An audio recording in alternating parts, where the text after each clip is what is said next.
Okay, this is a killer story. Tell us this. Go from the beginning. So we had a young female that was admitted to our ward. She was roughly 3-4 years old. The mother had... What was she admitted for? She was admitted for respiratory symptoms, so we were trying to ascertain whether she had COVID. She had flu-like symptoms, cough, runny nose, fever, decreased oral intake, irritability. And so we gathered that the mother hadn't had the child vaccinated for anything. And at that time... What did you think of that then? Well, I guess through my education, through the university system, it was encouraged that patients should be up to date with their vaccinations, even nurses, because we were required to have up-to-date vaccinations every year. And I remember when I heard that she hadn't had any vaccinations, my default thinking at the time was like, this mother's a bad parent. She's obviously not thinking of the welfare of her daughter. And we had to conduct a PCR test on the child, and the mother stated that she didn't want that. And again, I was in charge on that shift, and I was standing outside between her room. So I was standing basically in the door frame, and there was another 2 nurses in there. They were gowned up, and they said, they were trying to show the mother. Sorry, Michael, I'll do that again. No, just keep going. Just take your time. It's only because it's painful to come out. So the mother was giving us reasons as to why she didn't want her daughter to have these PCR tests conducted on her. And I said to the mother, look, I'm in charge. There's a public health order. This PCR test will ascertain whether your daughter is COVID positive, and whether we hold your daughter down, we're going to get these results either way, whether you do it voluntarily or whether we force it. And so the mother released the embrace on the child, and my colleagues went up and they held her head, and they put a PCR test in each nostril. And the child screamed, and the mother, just with a natural instinct, she grabbed the child again and she screamed, just get out of the room. And then I knew, within me, I was like, what are we doing? These are children, and we're supposed to be healthcare workers that are supposed to be entrusted by the public and not commit what I see as now these crimes. When I met Jesus Christ, he was almost 10 years old, and he was helping his mother push a trolley full of all they owned. And because they couldn't find an inn they could get in, they were heading to the city and leaving Bethlehem. Couldn't you perform a miracle? I'm out of them, he said. I tried turning nothing into warmth, but it just made my mother cry. It just made my mother cry. So we're in, what's this town called? Mittagong. And you are? Daniel Perry. Now, why are you talking to one of the country's most prominent anti-vaxxers? I guess I can consider myself anti-vax after being terminated in August 2021. And what were you doing? I was working as a registered nurse in a major Sydney hospital, working in emergency and paediatrics. So before we go there, How long have you been a nurse, and why did you want to become one?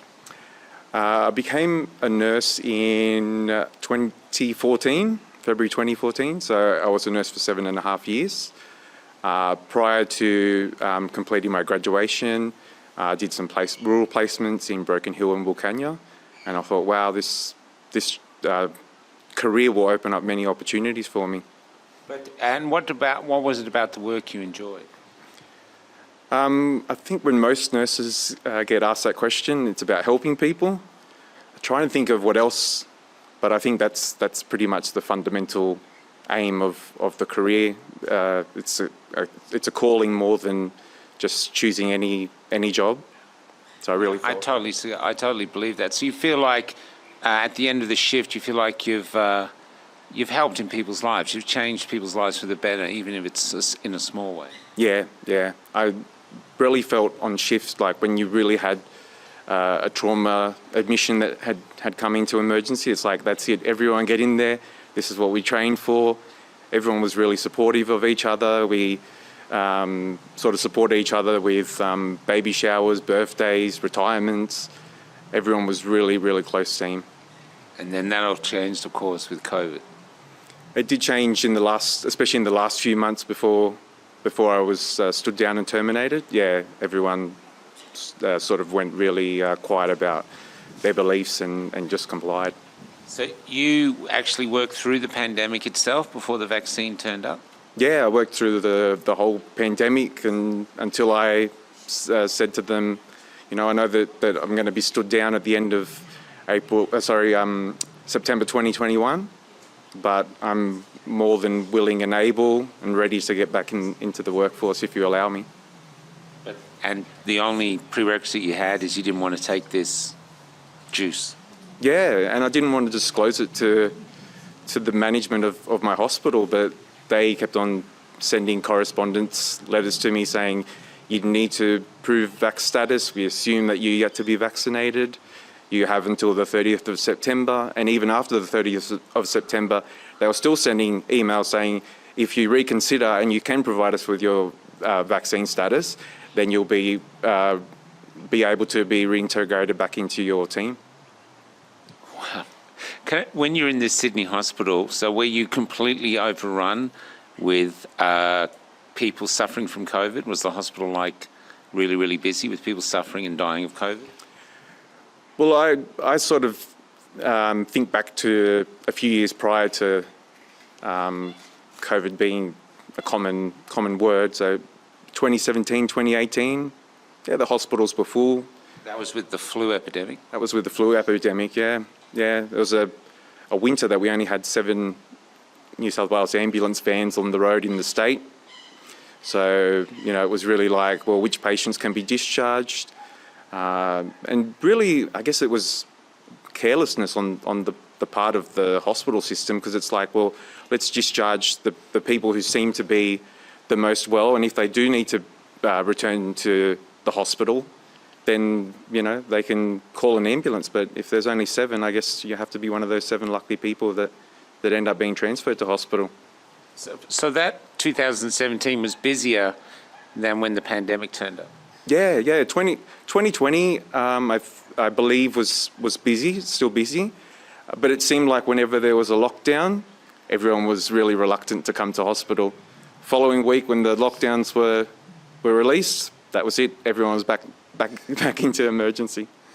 And were you scared of COVID when you first came? Were you scared of catching it yourself? Yeah, honestly, yeah, I was, because I was fronted with the visions of paranoia, confusion that were exhibited by my colleagues, and just the correspondence we got by email and verbal conversations that there was people admitted and being intubated, and so we started initially thinking that it was on surfaces. So everyone was just like, let's wipe down all the surfaces. The initial message was wear masks, hand hygiene, and that was it. And then it sort of all unfolded from there. And what changed your opinion? Where did any doubts come in? It was about May 2021. So we initially had some people who exhibited vaccine injuries that presented to emergency. So what I remember from that, so it was a night shift coming into a morning. So it was 1 a.m. in the morning. I was sitting in the right-up area of the ward that I transferred to after leaving emergency, but I was still being able to be deployed to both. So I looked at the triage screen and there was 5 people in emergency, only 5, and they all had vaccine injuries. So whoever the triage nurse was on that night shift was documenting 2 days post-Pfizer, 5 days post-Pfizer. Then I look at the acute area of emergency and there was a 35-year-old gentleman and he was 5 days post his initial dose of Pfizer and he had a vaccine injury. It was a stroke. And that's when it really occurred to me. So I messaged a friend and said, like, what's your opinion about this? Started being provided information. And then this friend of mine said, oh, have you heard of Cafe Lockdown? I said, no, I haven't heard of it. Like, what is it? Like, is it an actual cafe? And she said, no, it's a group of podcasters and they're trying to get the message out that these supposed vaccines haven't met initial safety efficacy, and there's not much data on saying that they're actually effective. So I started looking into it. When I put 2 and 2 together, I thought, well, I'm not taking this. And then it sort of came up to the last few months, and I thought, well, are they going to terminate me? Maybe not, maybe yes. But let's just see what happens. Did you think at the end they wouldn't? They'd get and realise you're too important to lose? Yeah. I was stood down end of August, and I was sitting at home and thinking, yeah, they'll probably call me up, and they'll be short-staffed as I was receiving correspondence via the work email that, yeah, the following week after my ward was closed or my colleagues were being deployed to other departments. And here I was a week before being told, well, you can't come to work next week because we think that every ward in the hospital will be full. And that just didn't seem to be the case from that email. My God. So you're dealing with this. Did they use the gross misconduct? Was that when they terminated you? Yeah. I found the emails to be really aggressively worded. There was one that said, I assume that you are yet to be vaccinated. So I was thinking, who is this person and why are they taking personal responsibility to ask me if I'm vaccinated? So I will always reply with a crafty correspondence, yeah. Were you surprised, though, after the 7 years you'd given, and I take it you probably did you have many complaints against you by then? No, actually I received letters of compliment that were given to me by management. They would come down with a white envelope and say, someone last week that you looked after, their mother was really happy with the care that you gave. And I still have those letters, but I don't open it because I guess, you think of the past and just doing good work and moving on. Yeah. So, and this is what I found. A lot of the nurses they sacked were actually exceptional nurses. Yeah. And they've sacked them with this gross misconduct as though they stole or hurt someone. It's actually a horrendous insult. Yeah. And I don't have any hatred for any of my colleagues. I know that they initially were refusing to take this, but then they were pressured. They were being told, we're receiving COVID patients in the next week, so you need to comply. So you need to have your first dose. 3 or 4 weeks later, you have to have your second dose, show proof of vaccination. So they were really, really pressured into that. And I know that after I was stood down and I was at home, I would check social media and I'd have messages saying, I hope you're all right. I'm not sure what's happened. If I should be able, if I should be able to contact you, and thinking back, I probably thought, would have been a good thing to respond, but yeah, I guess they saw that the messages were read and then they just moved on. But I don't think that they initially thought it was related to the vaccine. I think it was more Dan's not coping with the COVID situation, so he's taken sick leave, and then that was it, Michael. Wow. Now, the other thing too is you were saying in the Rosie Marshall interview you had your ideas of why doctors were saying initially it's not the jab, no matter how people presented at hospitals. And what are your thoughts on that?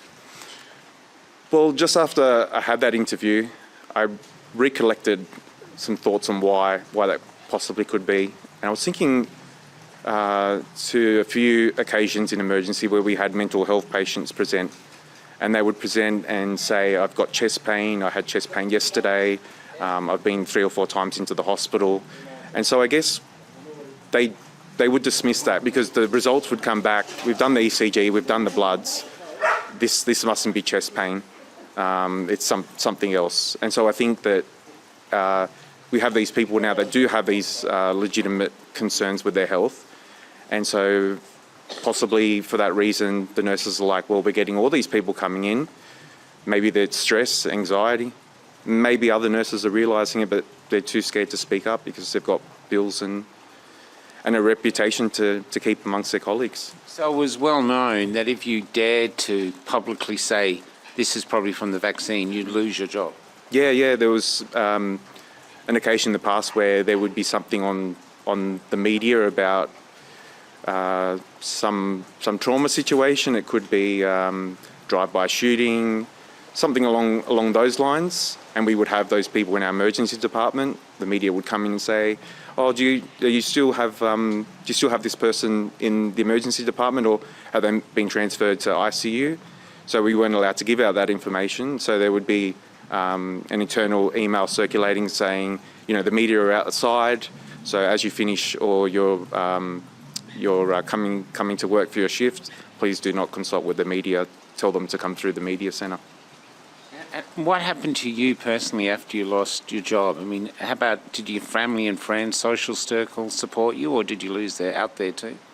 Yeah, so I've lost contact with all nurses, but I have regained a tribe. Yeah, so that's been really good, and just having these experiences with yourself and other people through these past 4 years has been amazing. When you turned up just before, you were really teary. Why was that? I miss my colleagues. Like, if I could, I would leave and get my car now and go down there and just tell them that, this is, we're all one family, we were all one family. And yeah, someone ripped us apart. Yeah. You'd like to be back in the trench saving people from death. Yeah. And I would like to reconnect with my colleagues if they're happy to have that friendship again. Yeah. How's it been? I know you found Nurse Tribe, but how's that been, being ostracised simply for deciding you wanted body autonomy? Well, I try and look at it as taking a negative and making it a positive. So, I just think through life we have things that we struggle with and that we overcome, and it makes us stronger. And I think that specifically being in emergency and in a lot of ways wanting to prove people wrong, that, it doesn't matter what job that you want to do, if you're passionate about it, you'll find ways to build up your character and your knowledge and move forward with that. And that's what I'd like to do with moving forward into a new health system that we're creating. And what do you think of what's happening now in the world? Do you think it's all over, like everyone says, or do you still think we have problems to face? Yeah, we're moving ahead. Yeah, because if I think that we're not, then I think that the last 5.5 years has been all in vain. So I put my trust in my fellow Australians, put my trust in God, and I move forward with that. Is there anything else you'd like to share? I'd like to say that if anyone would like to take the opportunity to speak to these independent journalists like I have over the last few weeks, it really gives you the courage to have a voice and to move forward in your healing. Nice to meet you, brother. Nice to meet you, everyone. Well done, Ben. Okay, we're going to start talking about the sheet on the wall, the traffic light system. Tell us about that. So that sheet was a spreadsheet. It had 3 columns, and the rows on that spreadsheet had the names of my colleagues from the ward. So the traffic light system was red if you had no doses, amber if you had 1 dose, and green if you had 2 doses. And this is all nurses. This is all nurses, yeah, yeah. So once you had your first dose, your name was written in the corresponding column, the date and your name, and so that was updated pretty much daily, weekly. And so tell us about these 2 children came in and how they came about, people asking you about the sheet. So that night shift, I was in charge, and we had only 2 patients. So you're in charge, you were a senior nurse. Yeah. So once you finished your new grade and you're in second year, you can be put in charge of the ward. Because I had emergency experience, I did have quite a few more shifts than the other junior colleagues. So I put my bag down in the staff room, and I came out onto the floor near the write-up area, and they said, "Oh, we've got the 2 siblings which had been admitted for 10 days With COVID. with COVID." Yeah, 6-month-old male and a 4-year-old female. So the female just exhibited mild fever, cough, runny nose, decreased oral intake, and her brother exhibited no symptoms at all. You're not allowed to attend to them unless you were vaccinated, correct? Yeah, that's correct, Michael. So I had to have received the 2 doses. So when I approached the write-up area, a junior nurse who was holding the spreadsheet, he said, "When are you receiving your 2nd dose?" And I said, "I'm sorry, like, what do you mean?" And he said, "Well, next to your name, there's the date that you've received your 1st dose. When are you getting your 2nd dose?" And I didn't know what to say, so I froze. Because you hadn't had your 1st dose, had you? No, I hadn't had my 1st dose. Yeah, so I froze, and the evening nurses that were about to finish their shift and my colleagues that were working the night shift with me looked and said, "Oh my God, like, you haven't had your 1st dose?" So there was words like crazy, you're an anti-vaxxer, I bet you were at the protests. And I just kept a low profile. I'm just like, I'm not going to sort of be on that level and really comment on it. I'm here to do my work. Wow. So you had that. So can I ask, from a nurse's point of view, if these kids had COVID, why would you be any danger to them? You can't give them more COVID. No. Like, I mean, there was an occasion on one of those night shifts, because we usually do a block of 3 or 4 together, where the 6-month-old male was crying. So I decided, like, I'll gown up and I'll go in. So the other 2 nurses that were vaccinated, they were working together on that side of the ward. So I thought, I'm just going to do my bit, just help out. So I just said to the other nurse who was junior, I said, "I'm going to go in there and I'll settle the child, whether he needs a nappy change or a bottle feed." And then I hear the other nurse down the corridor. She was shouting, like, why are you outside the room? I thought you were inside." And she's like, "No, Dan's inside." She's like, "Oh my God, what is Dan doing in there?" And I heard her voice coming closer towards the door. And then the door flung open. She's like, "What are you doing in there?" I said, "Well, I'm attending to the patient." She said, "Well, you can't do that." And I said, "Why?" She said, "Because you're unvaccinated." And I was like, "Really?" So yeah, I thought I was going to face repercussions the next morning. Wow. Now, did these children die? No. They had to be isolated for 2 weeks. So they already were with their uncle and auntie and their parents in their house for 4 days. So they only had a remaining 10 days.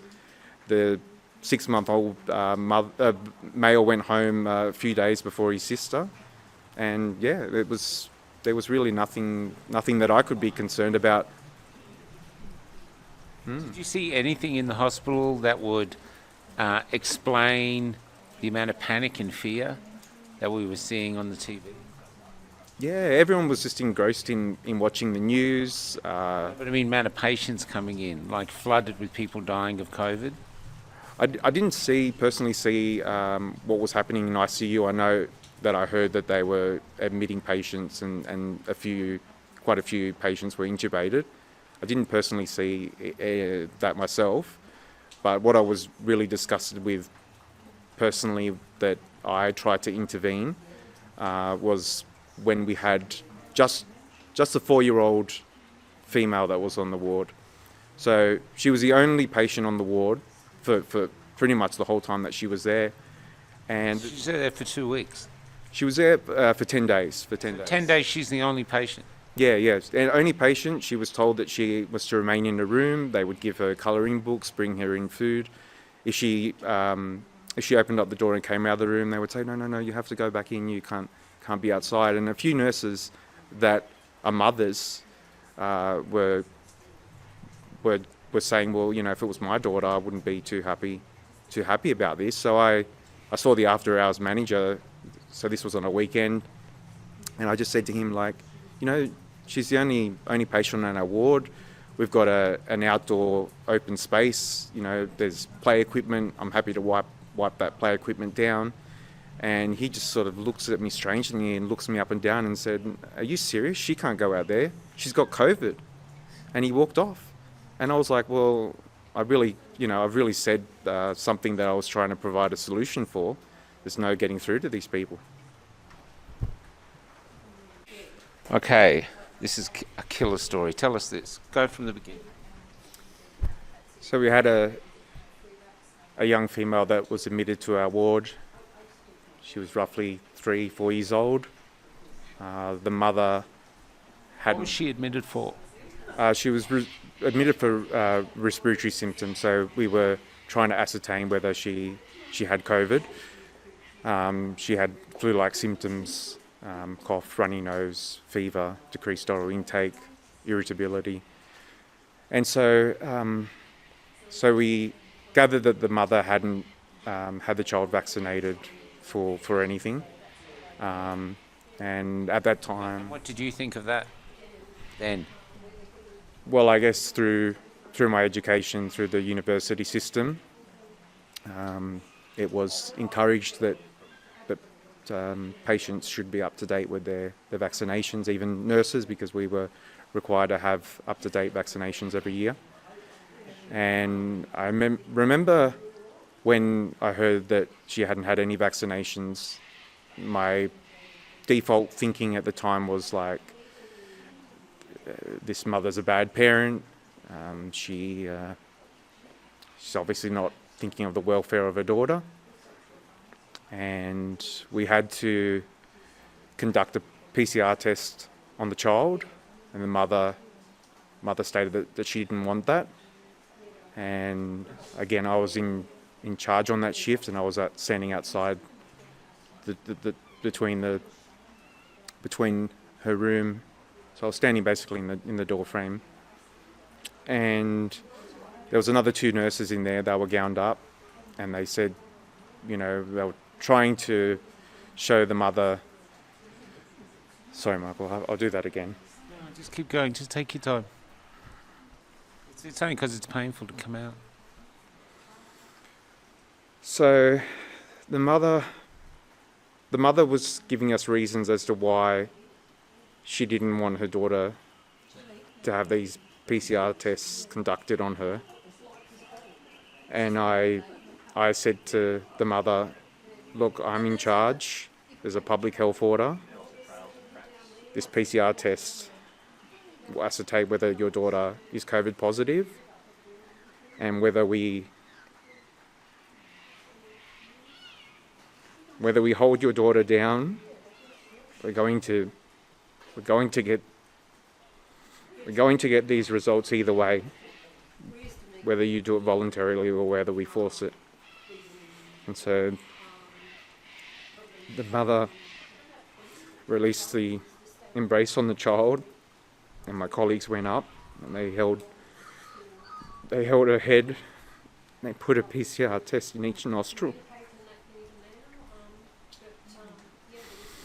And the child screamed, and the mother, just with a natural instinct, she grabbed the child again and she screamed, just get out of the room. And then I knew, within me, I was like, what are we doing? You know, these are children, and we're supposed to be healthcare workers that are supposed to be entrusted by the public and not commit what I see as now these crimes.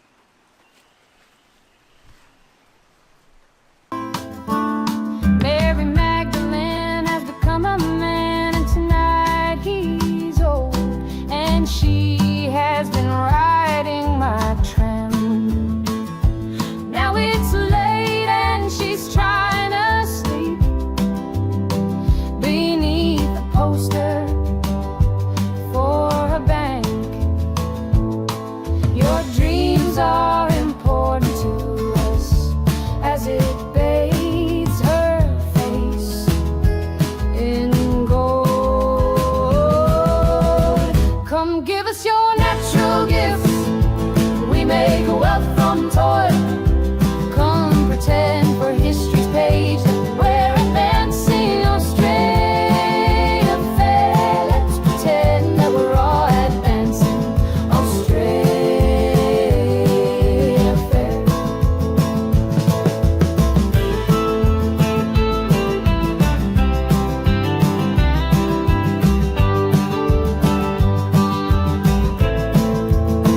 Back down the road I found the church we built on the black man's bones was empty, and out the front a sign read all but sold. A sign read all but sold. And we all owe so much money, but to whom we're not quite sure. So head down, we just keep running along our fading golden shores. So head down, we just keep running along